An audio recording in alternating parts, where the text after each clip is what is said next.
Hey guys, thanks for tuning in another episode of The Pipeline, trying to pipeline Christ across North Dakota and anywhere that have us. You know, it's been kind of a funny time in my life. There's been some things happening all over the place and different things that God's growing me in. Some challenges that have come to life that I wasn't quite expecting. Challenges from COVID, challenges from where we live. Our economy is dropping with oil and the rest, which is really a big part of where we are. My position and my job has been challenging. And, you know, in this time, a lot of people have had a lot of different reactions and a lot of different things coming.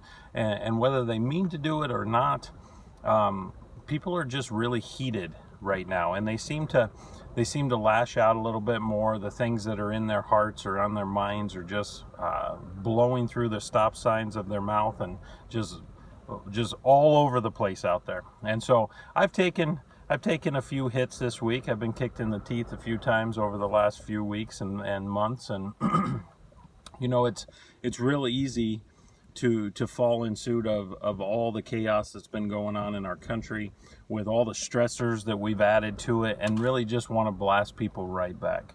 And I tell you what, the emotion inside is warranted by everyone, because it's just not. It's not going your way. It's not necessarily right. It's not necessarily wrong.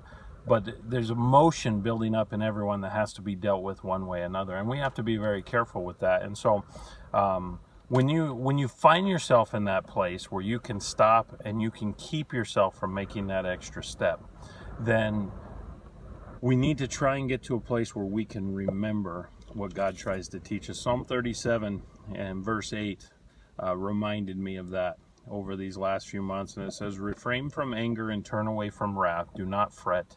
It leads only to evil. You know, there's another scripture that says that out of the overflow of the heart, the mouth speaks. And we have to be very careful, because what's coming out of our mouths is a direct reflection of what we are sitting in our hearts. And we've got to be able to deal with that. We've got to be able to rest in the Lord, find refuge in Him, seek Him, and have Him help us overcome. Because if we don't, all of that really only leads to evil. So check yourself, put your mouthpiece in, keep your arms up, keep your blocks in. Thanks for tuning in. See you down the pipeline.